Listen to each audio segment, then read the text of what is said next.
Welcome to HR Voices, a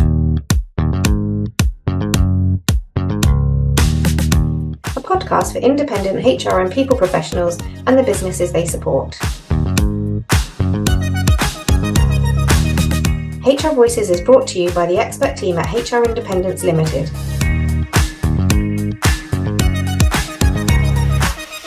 We hope you enjoy. Hi there, and welcome to the latest edition of the HR Voices podcast. I'm joined by my usual co-host, Mary Asante. Hi, Mary. Hi, Charlotte. How are you doing?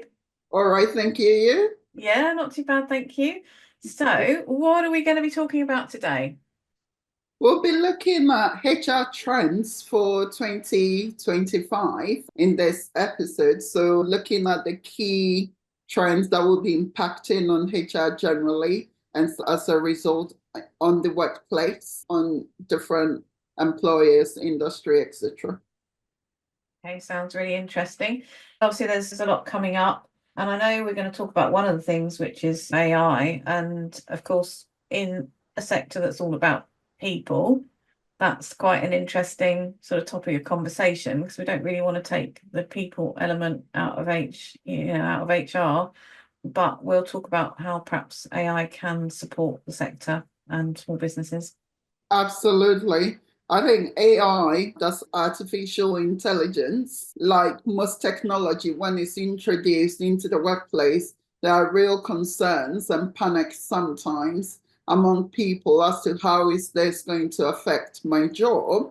But I think done right, AI should be complementary to HR. It's not going to replace HR, or it's not going to replace the human in human resources, so to speak. So It's good news. Absolutely. I think it used or integrated well, it will help us to work smarter and work better. So it will enhance what we do as HR rather than replace what we do as HR. Yeah, okay. So what are we going to cover? I know you've got some thoughts around, things we want to talk about today. So what are we going to start with? So we're going to talk about, as I said at the beginning, the key HR trends in 2025. So first, we will look at in HR, so how integrating AI into HR processes, procedures, etc., will help with really making what we do a lot more slicker, a lot more better, and actually enabling us to add value to business and what business does to start with. And we'll look at different aspects of it. So how AI, for example, impacts on processes such as recruitment, staff retention, etc. So we'll look at how we can also make better decisions by relying on data-driven HR input to help us to make better decisions, and also how we can ethically use within HR and also data privacy. So those are the sort of things that we'll be touching on as the first key trend. And then the second one, we might not take in the order, but just less than that, we will be looking at employee well-being, which also continues to be a key focal point for most organizations. So looking at people's physical, mental, emotional, and psychological well-being, as well as financial well-being generally. So the holistic approach of employee well-being is also at the center of the trends that continue to shape HR in 2025. The next one will be upskilling and reskilling of the labor market or of our workforce. And if you think about what our first key discussion point is, which is artificial intelligence, it's like introducing new technology, new way of working, new practices into the workplace. And so it comes with upskilling people, training people, and equipping them to be able to use the tool effectively to do their job better. So that is also one of the key trends. And then we will look at diversity, equity, and inclusion. I think the work is far from done. So good organizations, again, will continue to focus on how they can implement strategies to streamline and shape those areas. And I think last but not the least, we'll be looking at effectively, generally, how legislation is affecting the workplace. And we'll be looking at it from the point of view of financials in terms of restructuring, etc., and how that might affect some employers with the new, come April, changing national minimum wage, living wage, etc., and general statutory compensation, how it's going to affect the workplace and how it might lead to, in some cases, restructuring, etc., for some employers due to the cost implication of it or other wider issues. So those are things that I think would be great to talk about because they are definitely shaping HR in 2025. Gosh, yeah, so that's a lot to get through. So let's get cracking then. Absolutely. So in terms of the artificial intelligence, how are we going to integrate AI in HR processes? And I think probably some organizations have started already, and those who haven't started are seriously looking at it. And I think the beauty of it is that it's not just larger organizations who are looking at this, it's organizations of all shapes and sizes, because it's affordable, I believe, for most organizations to integrate into their workplace and working practices. So most organizations are seriously looking at it. So in terms of HR, AI can be used to streamline HR practices and HR functions. So for example, I think one of the commonest use of AI in HR processes is within the recruitment sphere, where I think you and I did a podcast a few episodes ago. It may have been with Matt. Yeah. Where we talked about the example of end-to-end recruitment process with no human interaction, for example. And again, my son is going through a recruitment process looking for placement from September, industrial placement. And the first few steps of the entire recruitment process, again, is pretty AI driven as well for most of the organizations that he's applied to.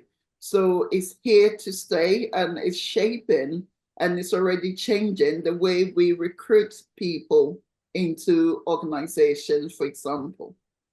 Yeah, I mean, I know it was a couple of years ago now, but my son also went through sort of applying for apprenticeships and things like that. And sort of like the graduate and apprenticeship programs, they're just all automated, upload a video, answer these questions on a video, send us a chat, send us a message, send us this online, send us that online. So it's definitely very automated.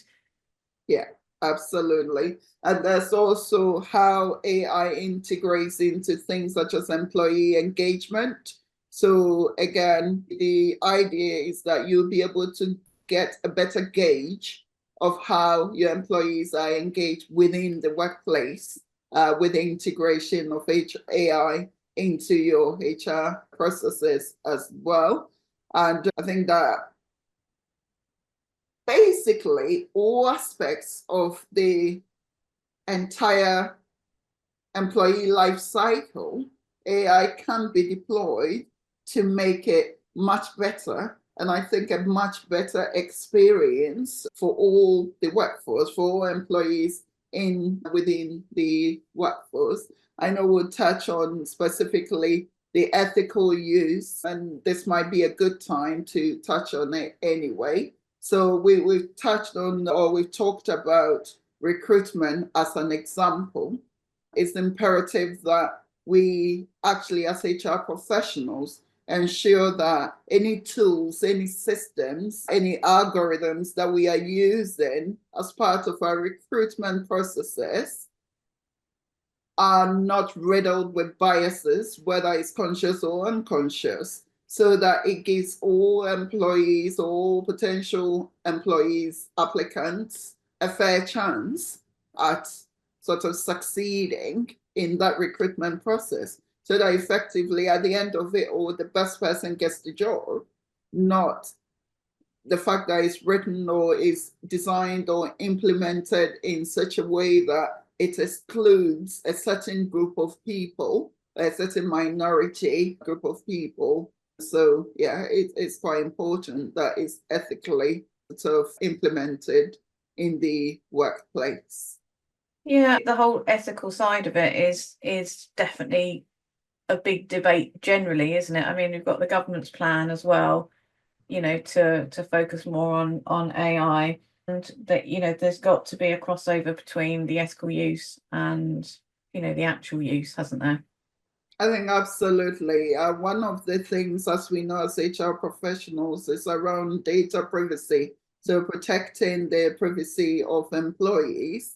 And you and I probably still remember the days when it was all data, all information were under strict lock and key, with maybe no more than typically the head of HR, HR manager, or HR director having access to it, and then or people just within HR having access to it, and not everyone else. But then over the years, we've moved to systems, etc., where there's a larger degree of transparency compared to the cabinet lock and key system. There's a larger degree of transparency in that employees can now see what organizations hold about them via these systems, but the greater degree of privacy around, okay, Mary can see Mary's information, but not Charlotte's.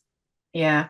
And of course, the nightmare that is data subject access requests, and, and this maybe is again where AI can help, the need for reduction tools and tech to sort of help manage that process.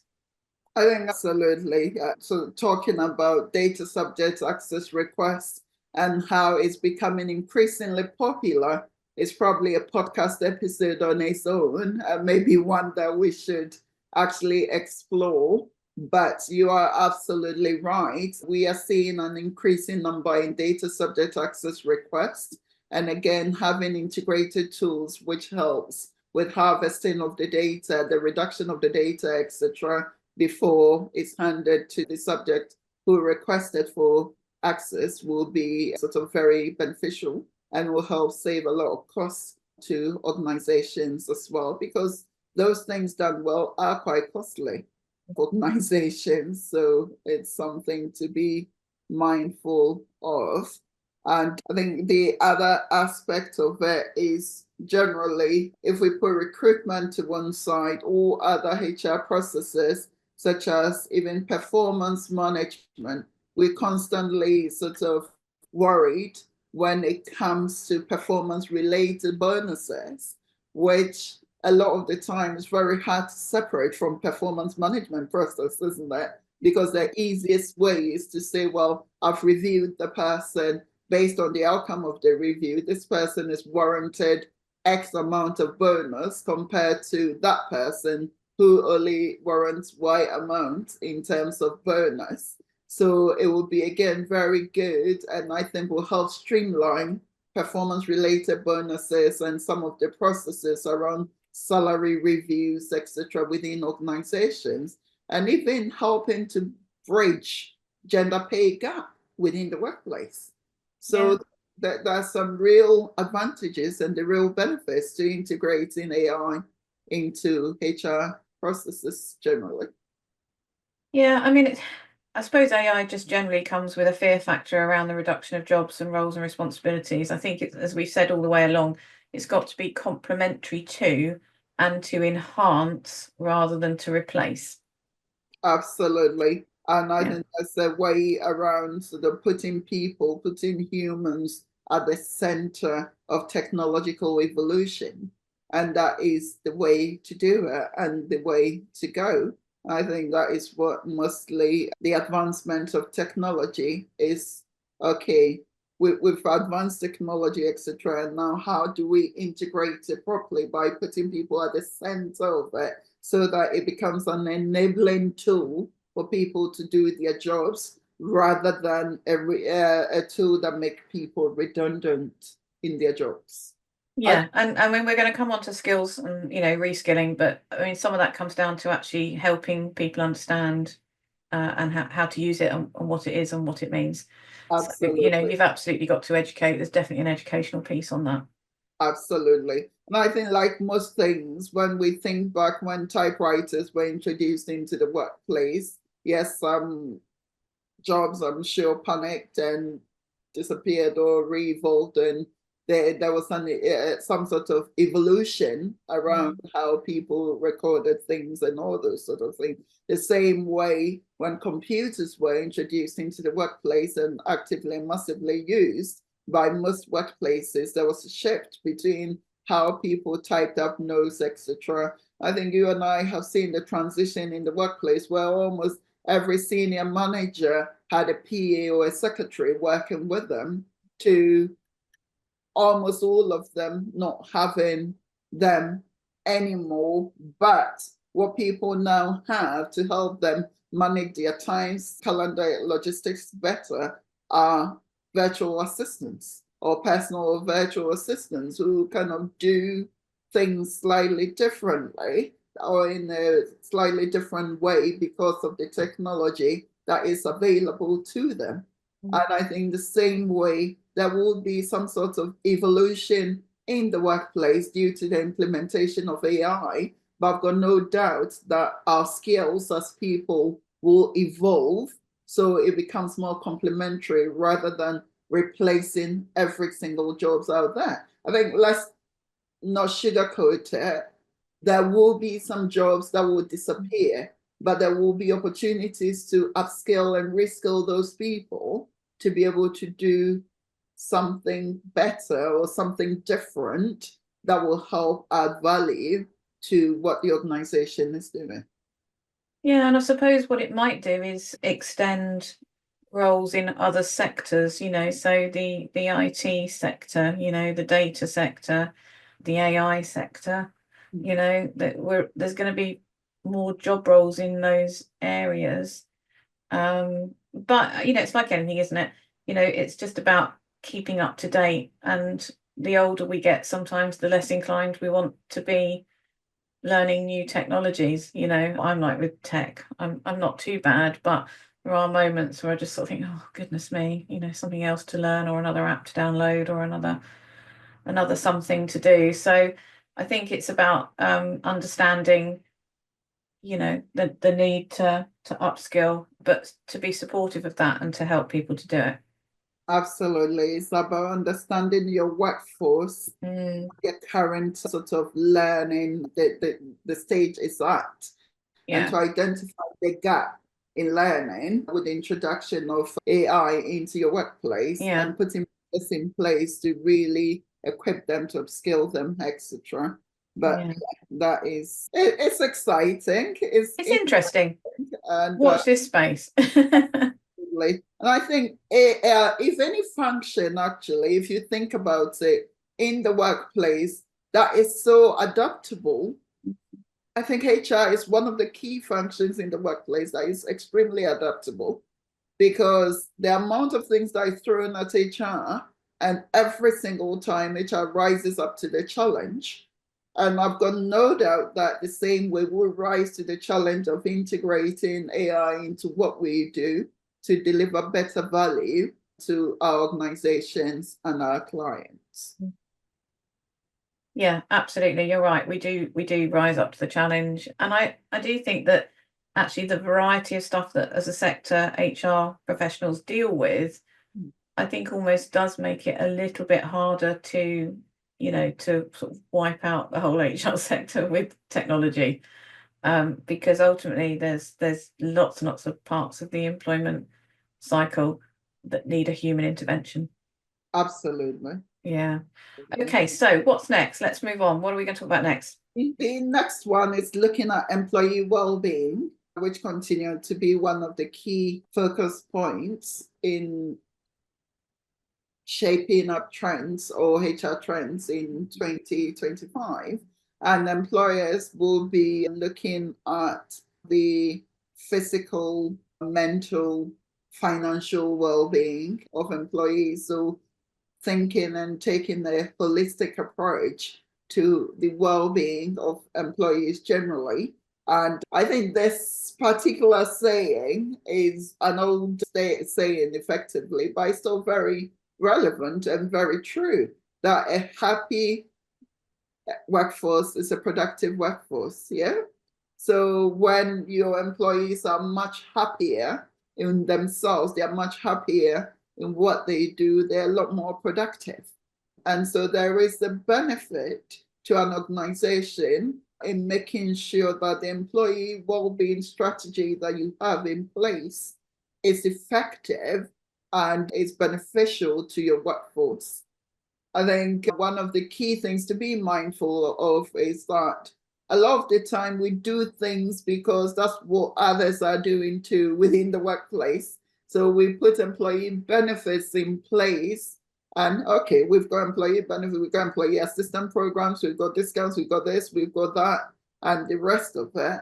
But sometimes there's that lack of thought that goes into actually what does my workforce need and what will be beneficial to them.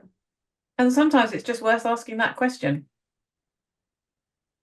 Yeah. So, and it's not always, again, we've done another podcast with Dave Sykes from Big More Benefits, talking about the fact that it's not always expensive to put the right benefits in place for your workforce. So I would like to encourage any HR professional consultant listening to us today, any leader of an organization who sits on a board or has a responsibility for looking after employees. I think the health and safety of your employee is really the responsibility of every manager, right? It's not just HR's responsibility or every leader of the organization. So to seriously think about and consider how you can tailor your employee benefits to your workforce to ensure that they actually benefiting from it and taking advantage of it. And as I said, aspects of it, I think physical in terms of the environment, the well-being, lighting, safety that you provide for your people within the workplace, etc., sometimes is the easier thing to do, right? The harder aspects of it might be the mental aspects of it, which is not visible.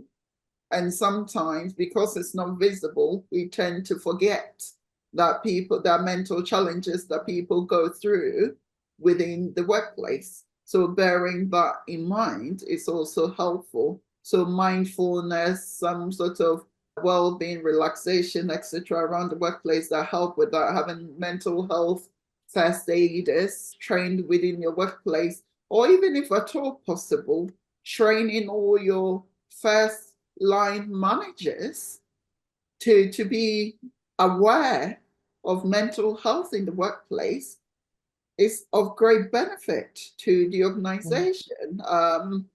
It absolutely is, and I think it's it's so important that actually we have to look at things like mental well-being as well as physical, as you say, physical health and safety. People struggle with workload, they struggle with stuff going on at home, they struggle, they're not just struggling with their jobs sometimes, they're struggling with a lot of other stuff.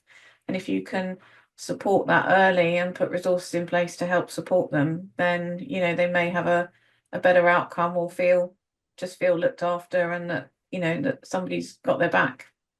Absolutely. And also there is the financial aspects of it. I think one of the commonest causes of stress on most people is finances. Yeah. So we all know the cost of living is currently high, and it continues to go up. Winter months, the use of energy or energy consumption generally goes up. So people do worry about the cost of gas and electricity, for example, throughout the winter months, and then the balance between, do I put the heating on or food on the table sometimes can be very real for people. So again, as an employer, what you might be able to do is to offer some sort of financial advice to your employees in terms of helping them manage their finances better, etc. I'm not saying you sit your employee down and then you just start talking to them about, hey, Mary, this is how you need to manage your finances. But No, of course. getting a financial advisor in, for example, for a day where people can just go as a drop-in clinic, or even getting someone to come in to do a learning lunch sort of thing, an hour where people are sat down with their lunches and then listen to somebody talk to them about how they can better manage their finances, and will be incredibly helpful. And sometimes just basic budgeting, not everybody knows how to sort of put a basic little budget together and track their expenditure. Yeah, so that there is so much that can be done around the employee well-being space to help with sort of the workforce generally, and to help create a better working environment for your employees' well-being. And of course, if you've got happy, healthy, well-supported employees, you're going to have less turnover, more retention, and less sickness absence, which is always good, because that doesn't then add additional pressure to other team members and other people in the business. So lots of good reasons to do that. Absolutely. Okay, so what's our next topic then? We're doing well. The next topic to consider under the key HR trends for 2025 is upskilling and reskilling.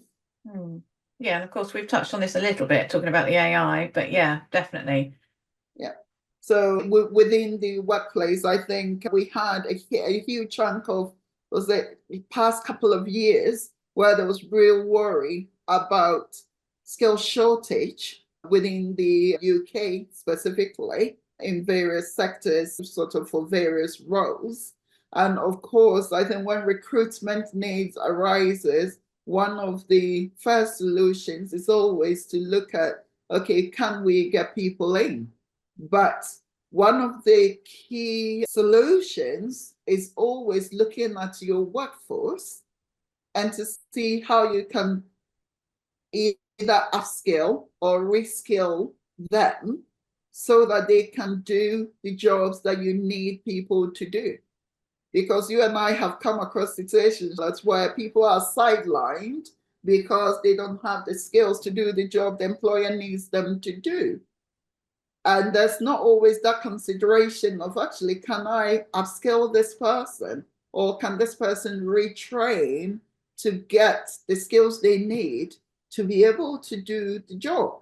And I think what is making this a bigger issue in 2025 is, as we touched on earlier, the integration of AI into a lot of the workplace processes, not just HR, will mean that a lot of people will be out of their depth.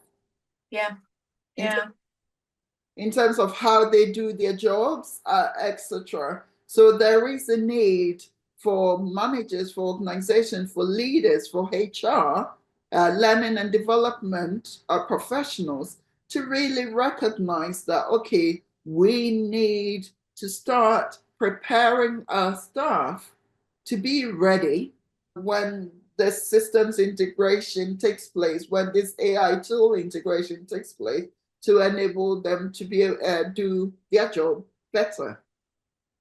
Yeah, and this does feed into succession planning a little bit, really, because actually we can give our crystal balls a bit of a rub and look ahead and think, actually, what do we think we're going to need in the future to stay, on point, to be competitive in the marketplace in which we operate in.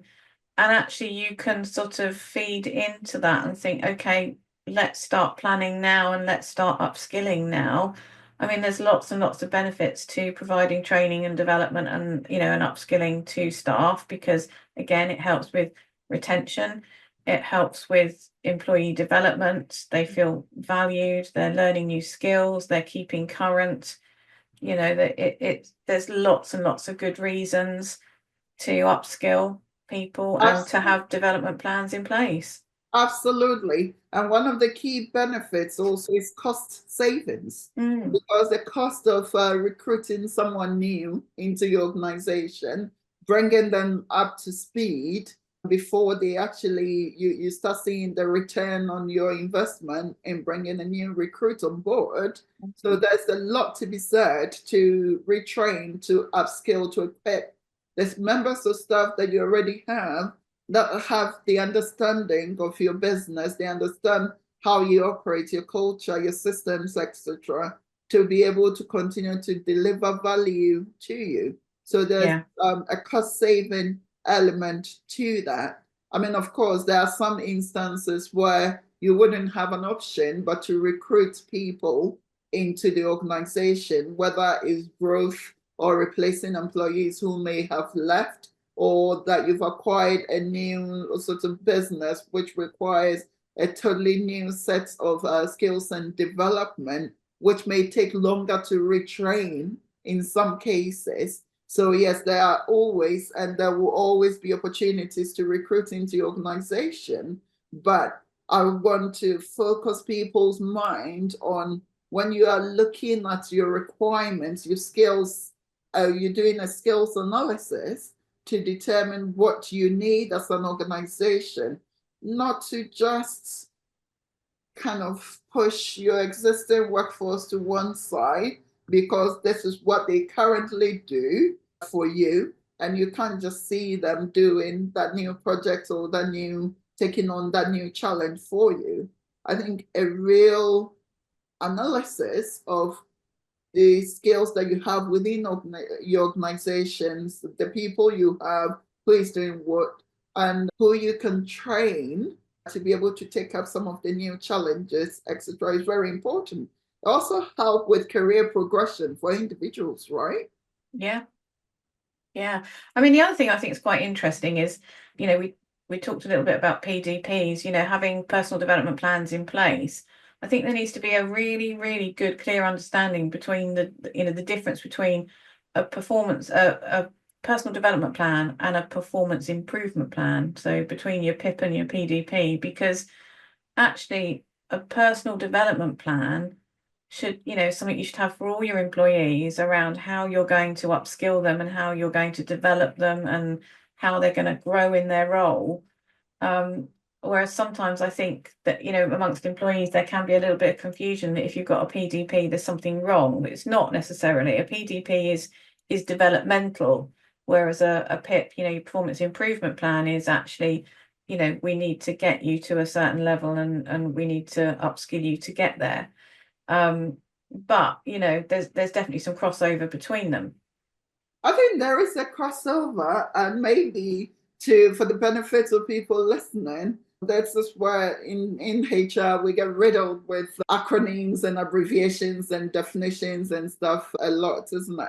But in simplistic terms, I think what you are just saying is looking at your individuals in your team or your team members or the people in your organization and really understanding that, okay, for this particular role, we need somebody with this sort of skill set to be able to perform the role. Now, we need X amount of people with that skill set, Y amount of people with that skill set, etc., to be able to function properly.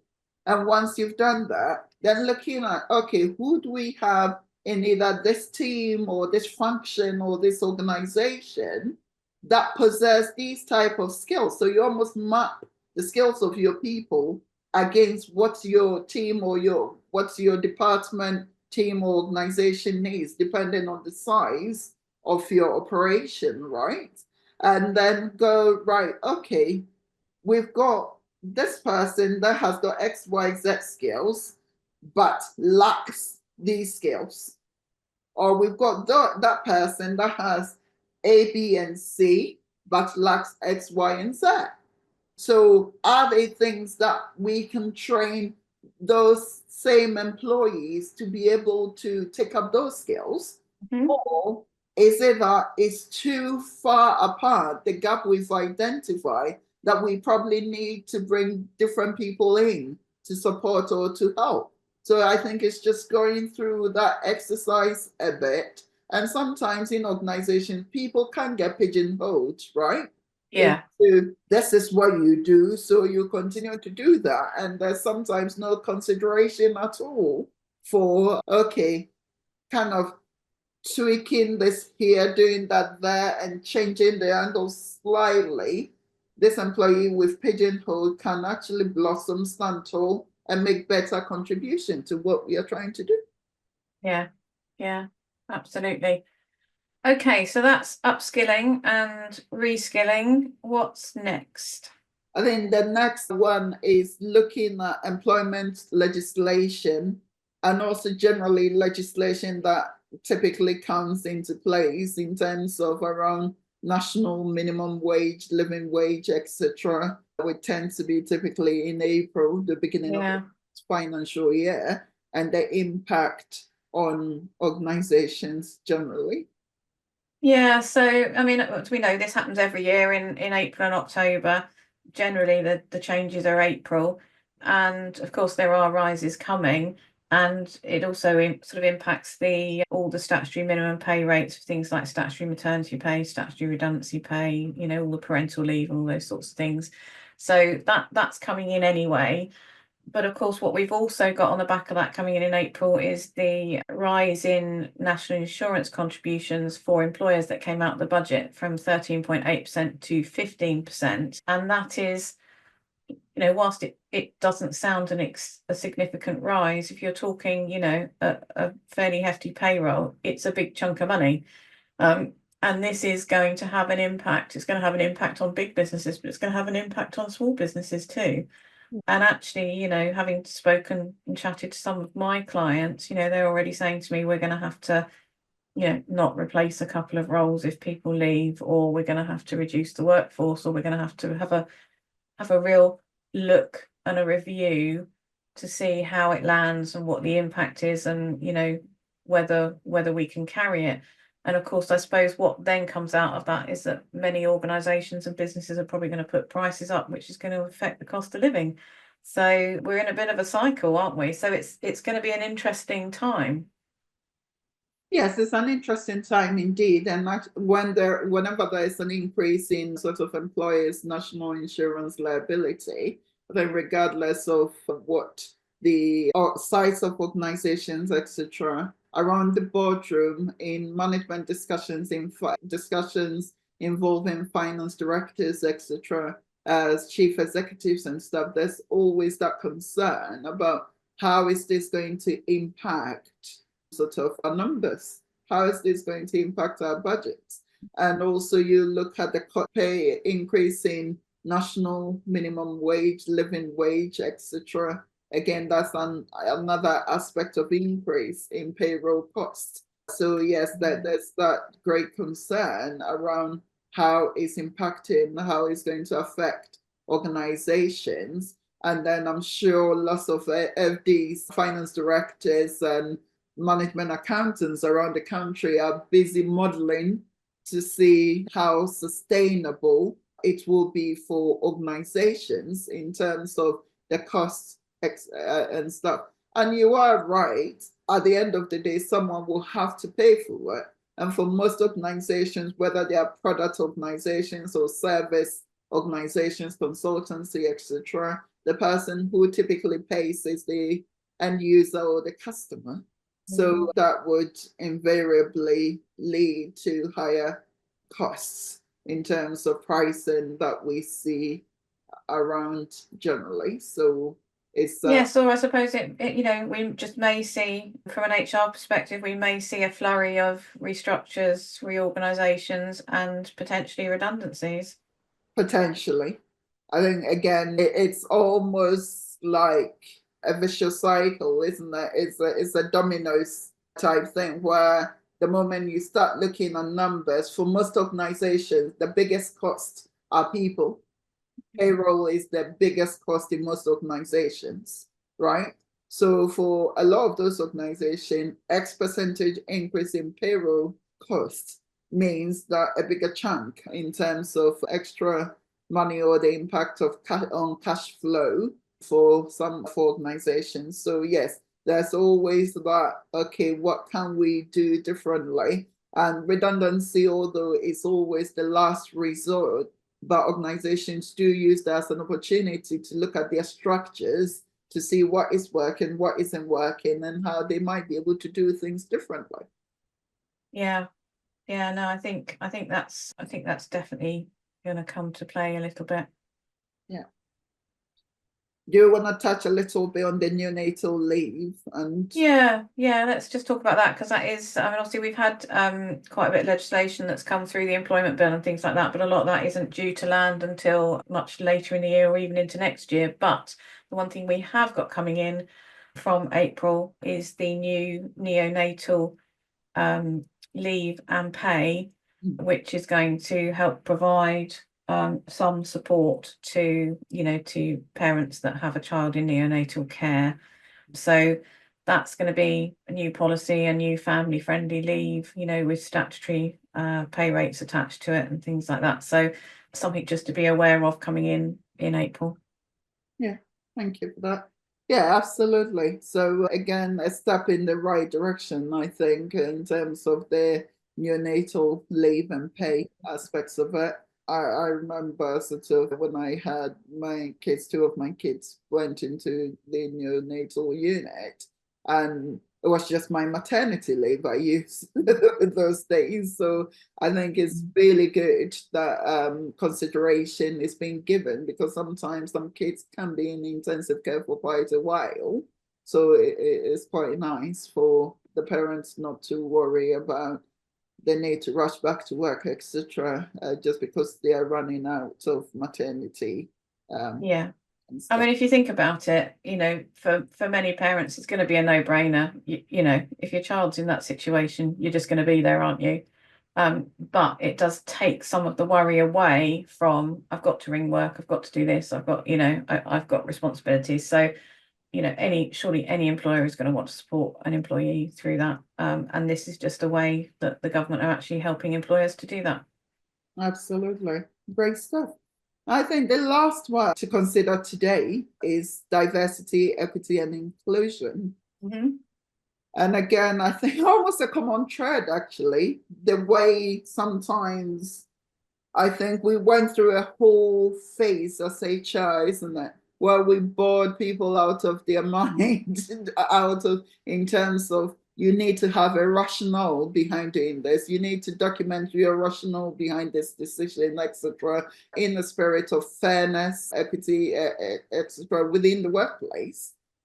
However, with more and more integration of AI into HR processes, there is some concern around how this will impact generally on diversity, equity, and inclusion strategies and programs that some workplaces have in place.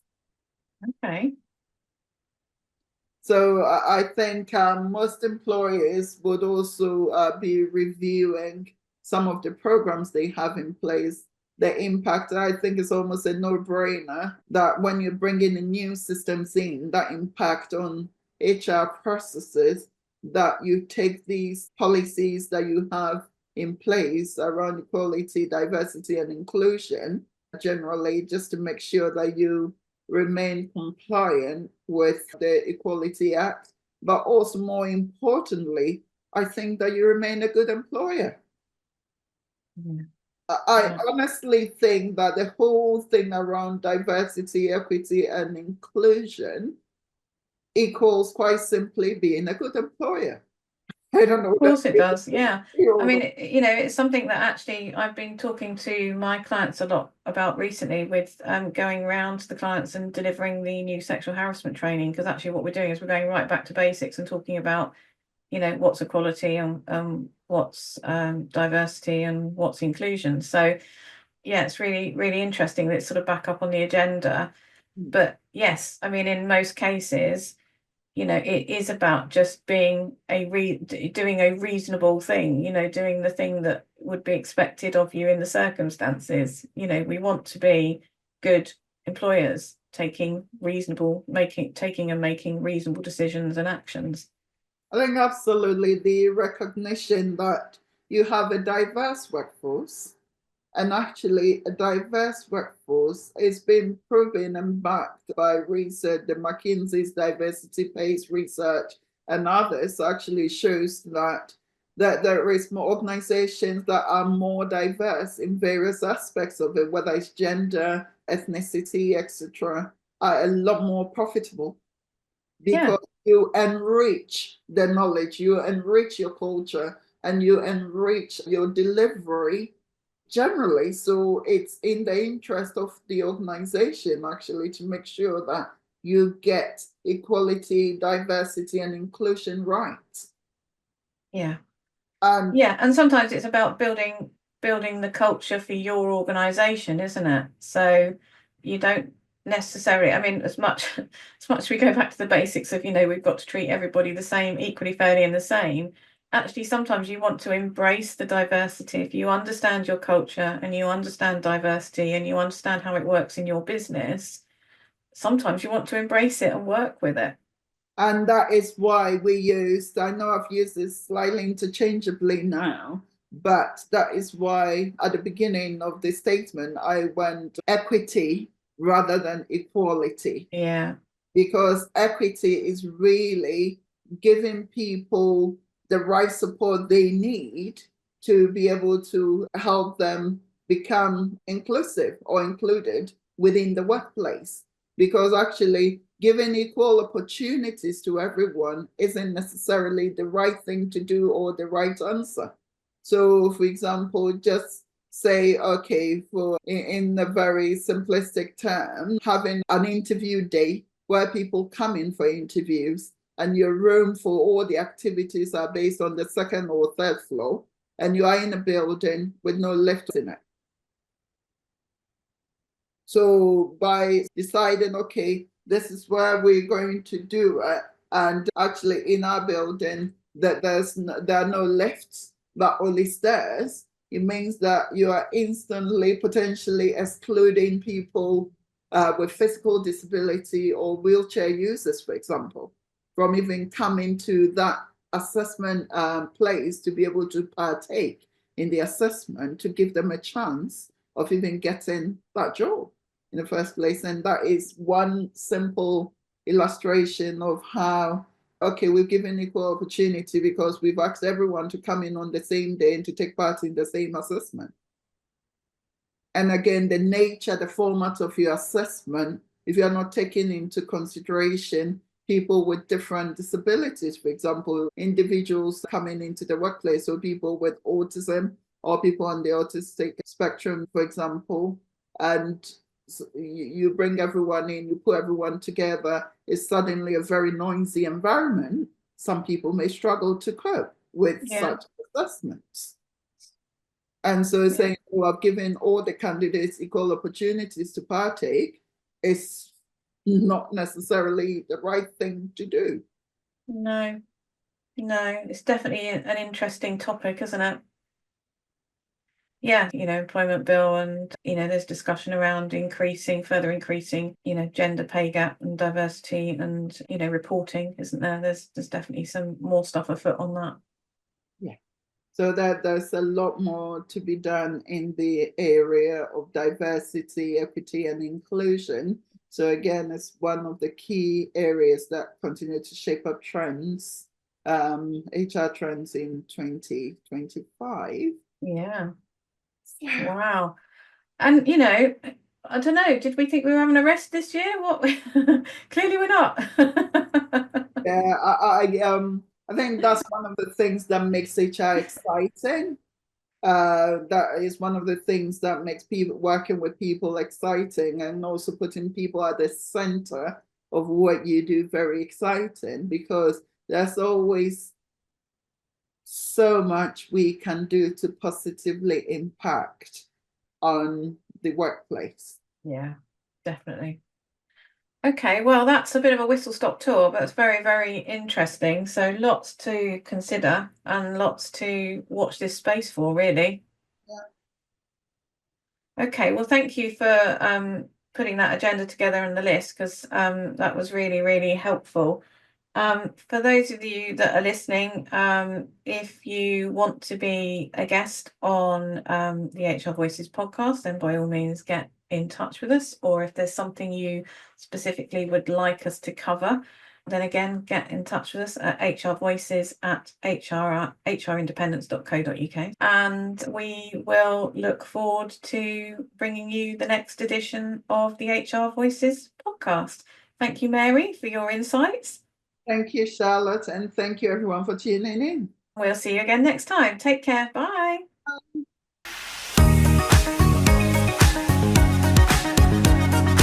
We hope you enjoyed this episode of HR Voices. If you have a topic you'd like us to cover or would like to be a guest, we'd love to hear from you.